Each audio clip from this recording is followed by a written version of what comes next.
And so we'll wrap up tonight with the opportunity for you to just fire in any questions that maybe we haven't talked about through this.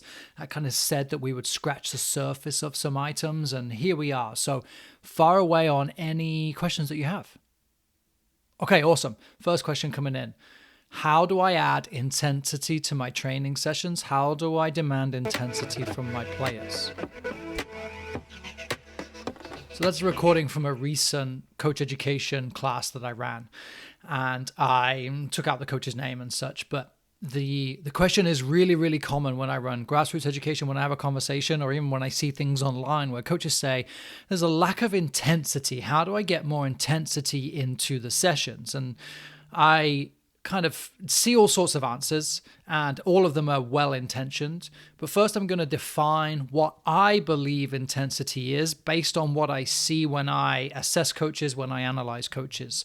And that is, generally speaking, are the players working hard? Is there an intensity? Is there a fight for the ball? Is there a desire to win? Is there competition? Are all of these elements present so that a coach feels like their players are intense, they are competing to win?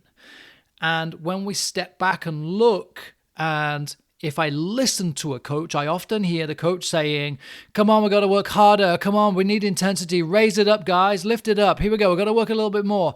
And so we have this kind of cheerleading of raising what we would deem to be intensity, because we think that a higher intensity often leads to a better training session.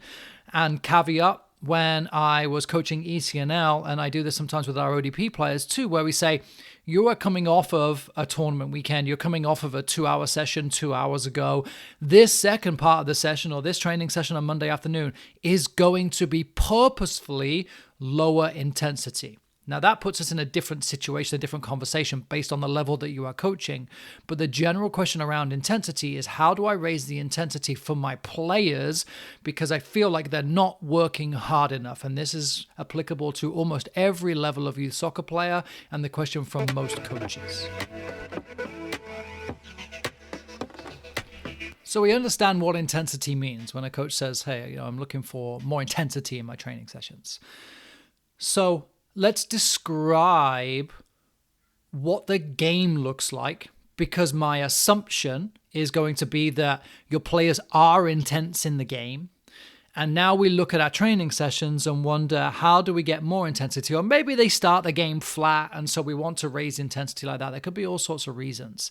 But my question to you is, if they are intense in games and they are competing, what does your training session look like, and does it look like the game?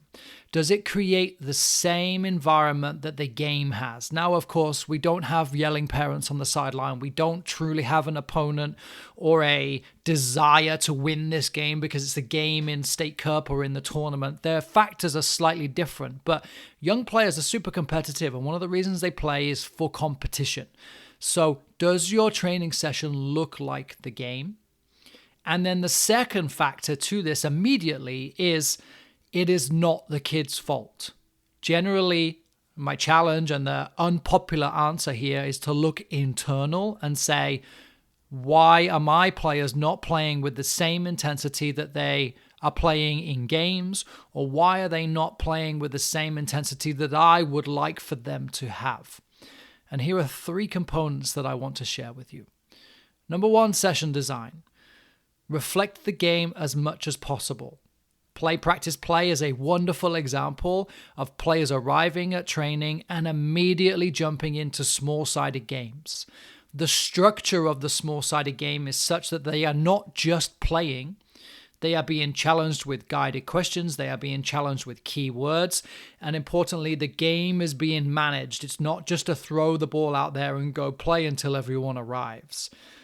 You may look at a traditional session plan, which is we start small and we go to big. We may do some skill work. We may then do some kind of isolated, what we would call drills, and then finish with a game. And then the question for you is, if you are doing anything isolated in a team environment, does that add the intensity that you are looking for your players? Does what you are trying to create reflect what's going on in the game? So that's part 1, session design. I could go all day about that, and I have other episodes that I'll link below, and there'll be more about that coming up soon. Second component, Does it meet the needs of the players? Look at your players and ask the question, why are they playing soccer? We have several factors. They are driving it themselves. Mom, dad, I want to play soccer. My friends are playing. My schoolmates are playing. I want to win. Then there are parents who are saying, we want our player to be in a positive environment. We want them to learn to win and to lose and to experience the highs and lows of team sports. Does your session reflect that? If you are coaching boys, they may behave differently than girls. Does your session reflect their personality? Does your session reflect the culture where they are coming from? Do these kids play on the street and play at school and they have this kind of baller attitude where they just get on and play? Or are they coming to you once a week for training or twice a week and they don't really do any sort of soccer outside of that? That's really important to understand because that session plan that you found online lacks any context relative to your players. Now, it may be difficult to look at, okay, my kids only come to me twice a week. They don't really do anything. How can I add intensity into this training activity? But when you begin to look at what makes them tick, are they boys and they are super competitive and they want to fight? Are they girls where maybe they're a little bit older and the social element is really important? And how do you layer these things in? The important thing is there isn't an answer on that. The important thing is that you are trying things.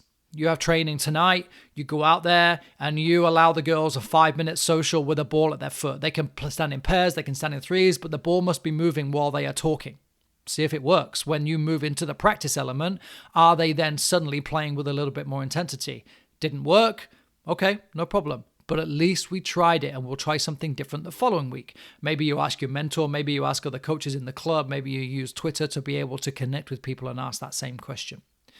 And then another factor that I really like you to consider is how long is training? Guaranteed it's probably 90 minutes. Here in the US, especially 90 minutes is the gold standard of a training session, regardless. It's just 90 minutes. When is training? Is training immediately after school? Is it just before dinner when the players might be hungry? Is it on a day when they have PE and their PE teacher is a marathon runner and loves it when the kids are out running 3, 4, 5 miles for PE? Is it hot? What's the weather like? There are all of these components that may be just a little bit more relevant to a one-off down intensity session, or it may be something consistent, such as most of the kids have PE on a Thursday when you're training on a Thursday. So now you have to begin to adjust what that training session looks like and readjust what the intensity looks like. And just to scratch the surface a little bit on top of the idea of periodization, that we have a finite amount of energy every day. So if you are coming to training, having ran 5 miles of PE and having done all of this stuff at school, it's understandable that your intensity may not be there because you've used a lot of that intensity, a lot of that kind of energy in the bank during the day.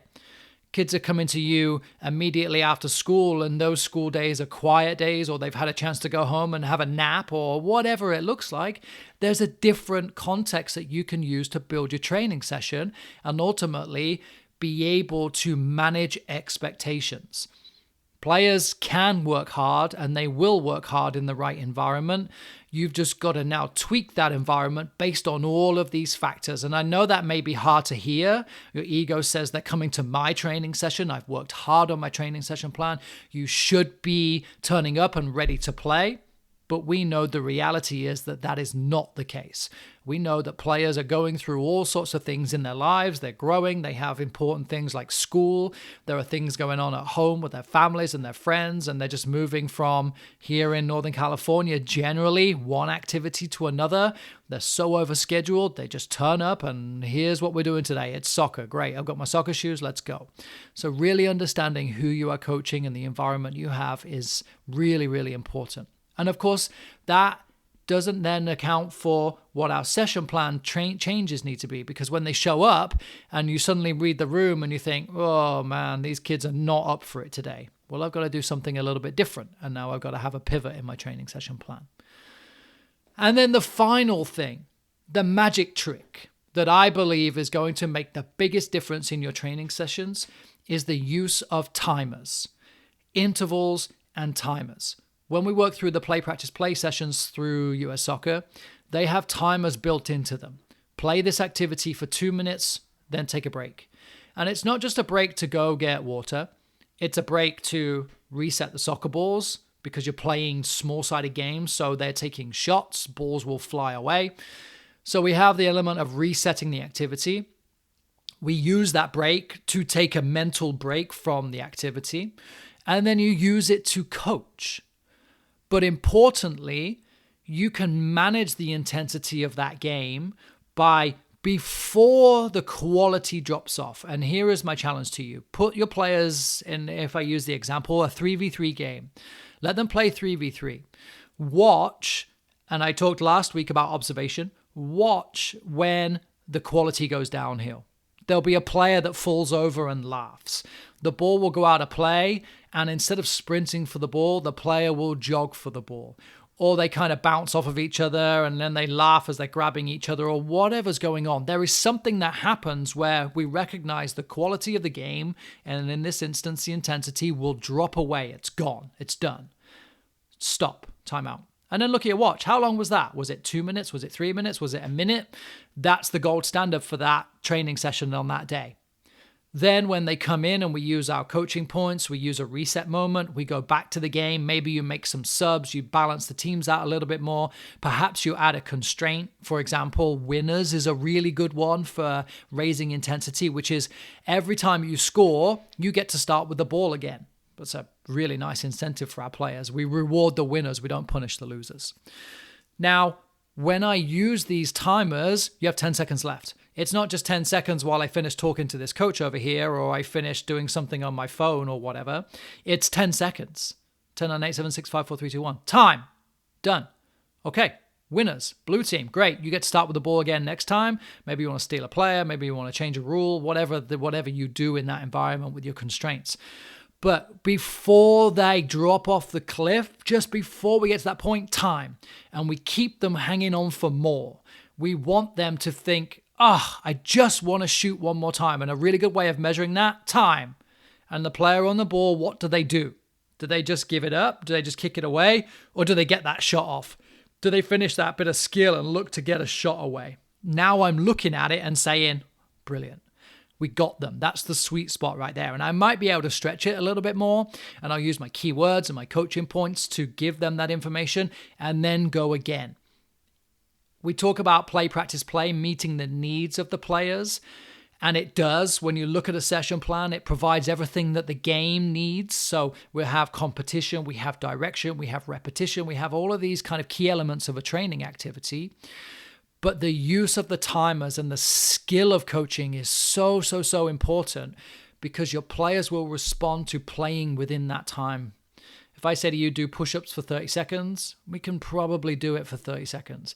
If I say, go do push-ups until I stop, there's going to be some apprehension around how long will you make me do it for? I don't know how long I can go for, but I feel pretty good about going for 30 seconds. And we say the same thing to our players. You have 2 minutes, go. And at the end of 2 minutes, hey, that was 2 minutes. Well done, everybody. And now I reinforce how long that time was so they begin to be able to connect. I can do this for 2 minutes. It's hot. I can do this for 2 minutes. It's cold. It's raining. I can do this for 2 minutes. I ran 3 miles in PE. That's all right. That took longer than 2 minutes. I can do this for 2 minutes. And I can manage my players' expectations. And it keeps me accountable too, because the 2 minute phase of play doesn't make sense for me to stop it. Doesn't make sense for me to intervene too much. It makes more sense to allow the players to play the game and then use natural stoppages to provide coaching in the flow. And then, of course, between our intervals, use that as a revisit on what's going on. That is true of small-sided games. That is true of 6v6 scrimmages. That is true of possession play, of any 4v4+1. Anything that you do in your training sessions should absolutely have a timer.